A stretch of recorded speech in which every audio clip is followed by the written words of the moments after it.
મિત્રો, આપણા લોક સાહિત્યમાં ઘણી બધી લોકવાર્તાઓ છે. એ પૈકીની જ આ એક લોકવાર્તા છે. અને મિત્રો, તમે જ્યારે નાના હશો ત્યારે કદાચ તમે ગુજરાતીના પાઠ્યપુસ્તકમાં આ વાર્તા જરૂરથી સાંભળી હશે. અને વાતનું નામ છે બાપા કાગડો. એક હતો વાણિયો. વાણિયાને 6-7 વર્ષનો એક દીકરો.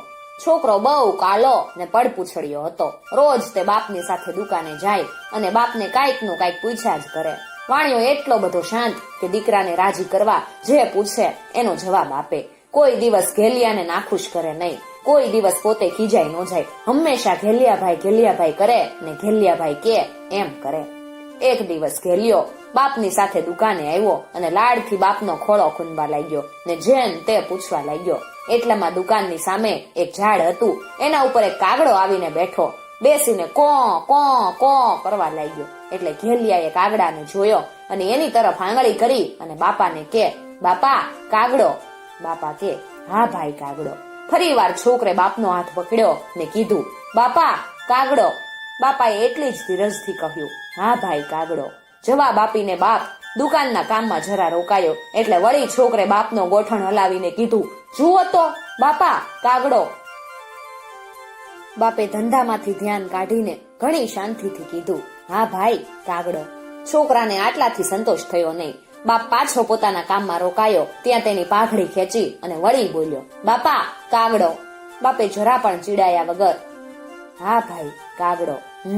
કાગડો એમ કીધું. છોકરો તો વેને ચડ્યો ને વળી બોલ્યો, જુઓ તો ખરા બાપા કાગડો. બાપે ચોપડો લખતા લખતા છોકરા સામે જોઈને વળી કહ્યું, હા હો બેટા કાગડો. એ કાગડો છે. થોડી વાર સુધી છોકરો કાગડાની સામે જોઈ રહ્યો અને વળી ઘૂરી આવી હોય એમ બાપનો ખભો જોરથી હલાવીને બોલ્યો, બાપા કાગડો. બાપે જરા પણ ગુસ્સે થયા વિના કીધું, હા ભાઈ કાગડો. આ રીતે છોકરો તો વારે વારે બાપાને બાપા કાગડો એમ ચીમતો ગયો ને બાપ હા ભાઈ કાગડો, હા ભાઈ કાગડો એમ બોલતો જ રહ્યો. છેવટે છોકરો થાક્યો અને બાપા કાગડો બોલતો બંધ કર્યો. બાપ વાણિયો હતો, શાણો હતો. છોકરો જેમ જેમ બાપા કાગડો બોલતો ગયો એમ તે પોતાના ચોપડામાં બાપા કાગડો, હા ભાઈ કાગડો એ પ્રમાણે લખતો ગયો. છોકરો થાકી ગયો ત્યારે બાપે ગણી જોયું તો બરાબર 100 વાર બાપા કાગડો, હા ભાઈ કાગડો લખાયેલું હતું. ભવિષ્યમાં કોઈ દિવસ આ ચોપડો કામ આવશે એમ ધારી ડાયા વાણિયાએ ચોપડાને હાચવીને જૂના દફતરોમાં મુકાવ્યો. આ વાતને ઘણા વર્ષો વીતી ગયા. વાણિયો છેક ઘડો થઈ ગયો હતો ને પેલો ઘેલિયો 30 વર્ષનો જુવાન થઈ ગયેલો. ઘેલિયો તો હવે મોટો શેઠ બની ગયો હતો અને વેપાર ધમધોકાર હલાવતો હતો. ઘેલિયો હગડે ઘેલાશા થઈ પડ્યો હતો અને એનું બધુંય ધ્યાન હતું અને બધુંય માન હતું. પરંતુ ઘરડો વાણિયો દુખી હતો. ઘેલાશા તેને બહુ દુઃખ આપતો. બાપ બહુ કંટાળ્યો એટલે ઘેલિયાને કેવા લાડથી ઉછેર્યો હતો એને યાદ આપવાનો એણે વિચાર કર્યો. એક દિવસ ઘરડો વાણિયો લાકડીને ટેકે દુકાને ગયો અને ઘેલાશાની ગાદીએ ચડીને બેઠો.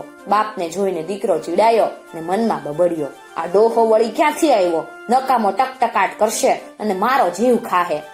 થોડી વારમાં ડોસાએ એક કાગડો જોઈ અને ટાઢા પેટે કીધું, ભાઈ કાગડો. ઘેલાશા તો ડોસાના પ્રશ્નથી જ વિચારમાં પડ્યા અને ચીડાઈને બોલ્યા, હા બાપા કાગડો. ડોસાએ વળી કહ્યું, ભાઈ કાગડો. ઘેલાશાએ જરા વધારે ચીડાઈને અને કાંઈક તિરસ્કારથી જવાબ મળ્યો, હા બાપા કાગડો. ડોસાએ જાણ્યું કે દીકરો ચીડાય છે, પરંતુ તે દીકરાની આંખ ઉઘાડવા જ આવ્યા હતા. તેથી પૂરેપૂરી શાંતિ રાખી અને ફરીવાર બોલ્યા, ભાઈ કાગડો. ભાઈ તો હવે ભભૂકી ઉઠ્યા, હા બાપા કાગડો. હા ઈ કાગડો છે. એમાં વારે વારે ભાઈ કાગડો એમ હું બોલ્યા કરોસ? મને મારું કામ કરવા દો ને. એમ કહી ઘેલાશા આડુમો કરી અને પોતાને કામે લાગ્યા. ઘરડો વાણિયો કાંઈ કાચો નહોતો. એણે ઘેલાશાનો હાથ પકડી કાગડા તરફ આંગળી કરી અને ઠંડે પેટે કહ્યું, ભાઈ કાગડો. હવે ઘેલાશાનો મિજાજ ગયો. એણે વિચાર્યું કે આ ડોસો જોને નકામો ભાઈ કાગડો લેવા જ કરેશ. નથી કાંઈ કામ કે કાજ, નવરો પડ્યો એટલે નકામો લવારો.